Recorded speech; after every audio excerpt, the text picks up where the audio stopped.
Hi, I'm Jen. Thanks for watching my channel. I am really close to 100,000 subscribers, so if you could hit the like, the comment, the subscribe button, that would be wonderful. Really help me out. I've lived alone for almost my entire adult life, and at this point, I'm turning 60 this year. I really can't conceive of a possible scenario where I would want to live with another person. Like, yeah, even a romantic partner would have to have their own place. Not kidding. So today's video is about the unexpected benefits of living by yourself, life on your own.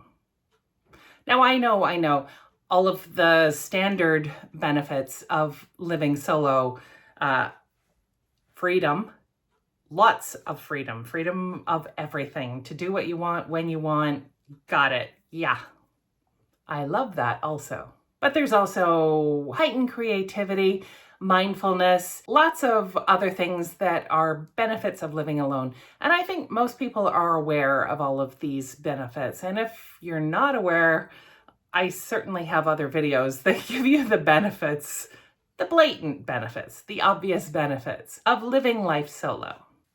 But here's some benefits I bet you haven't thought of. You know, loneliness doesn't have anything to do with how many people are around you. It's whether you feel connected to and understood by those people. Some people need a lot of connection, and some people don't. For example, if you have a lot of friends, but none of them are deep friendships, then it's easy to sometimes feel lonely. But if you only have a handful of friends, but they're deep, robust, meaningful friendships, you're almost never lonely.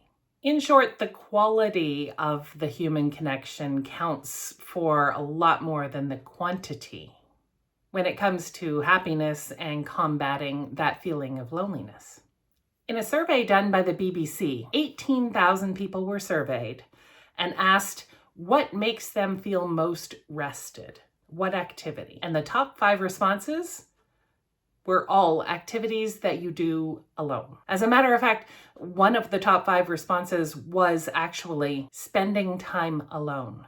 So if you're tired and need a break, living alone can be the fix. Or better yet, you'll never feel that deep exhaustion at all, ever. There's always plenty of recharge time and space when you live alone. I've talked about the Dutch practice of niksen before in other videos.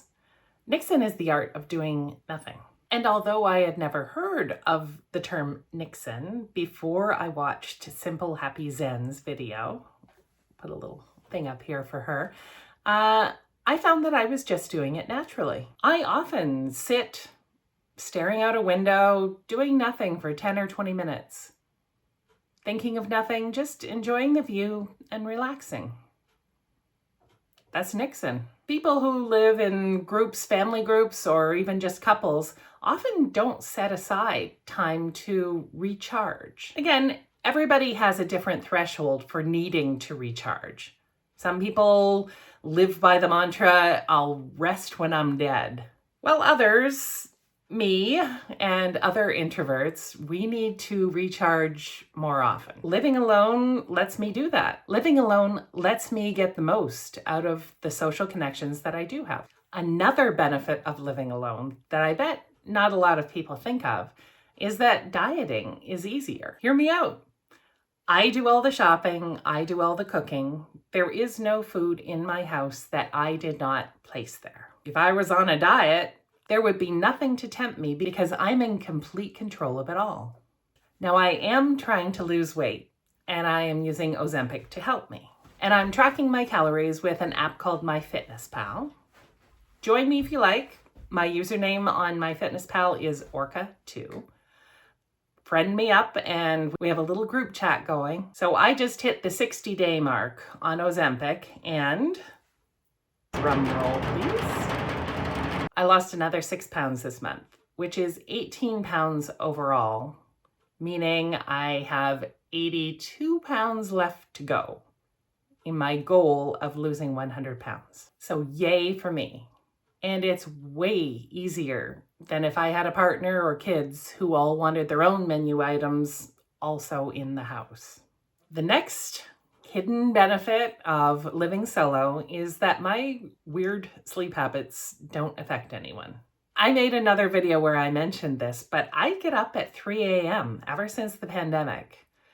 And I'll watch television or maybe do a little YouTube work, and then I'll go back to bed. And then I get up again and have breakfast and go about my day, logging into work, working, blah, blah, blah.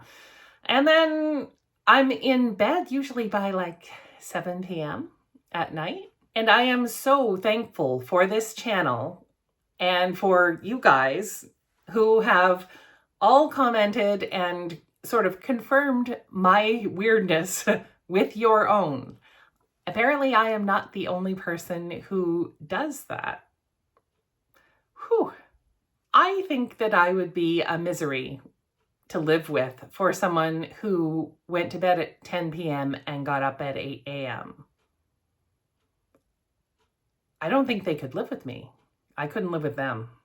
So living alone spares everyone the inconvenience. I get to listen to what my body wants to do, and I'm not disturbing anyone else with my sleep patterns and rhythms. This next one's a big one. I have privacy at all times, as long as you don't count my pets. I don't have to carve out private time. I shower with the bathroom door open because I can, but also because I have a dog and cat who demand that all doors in the house be open at all times. I can walk around the house half-dressed or not dressed at all. I leave my medication out on the countertop so I don't forget it. Don't worry, the dog and the cat cannot get to it. I leave my taxes spread out all over my office. I don't lock my computer. I don't have a security code on my television for renting movies or purchasing television series. No labeling food in the fridge or having my own cupboard with Jen's stuff in it. All of the stuff is mine. Privacy is a biggie when it comes to the human condition. Privacy means you can engage in your own thoughts, interests, and activities without feeling judged, scrutinized, or controlled. Think about it. If every moment of your waking life you have to be on and aware that there are eyes on you and your actions are being noticed and or measured, even if it's just your toddler learning your favorite swear word because you thought they weren't paying attention, that can be extremely draining emotionally. Everyone needs private time just to be themselves. And again, as always, everybody needs different levels of privacy in order to feel whole. But everybody does need some private time to themselves. It's another hidden benefit of living solo. This last one is the cleanliness factor. I have a cleaning service come in twice a month and clean my house. And that means all I have to do is the basic tidying up after myself. And my house is always clean. There's never stuff in unexpected places, no towels laying on the floor, shoes, papers, glasses. Everything is exactly where I put it, and it stays there. I know where everything is, mostly, at all times, and there are no surprises.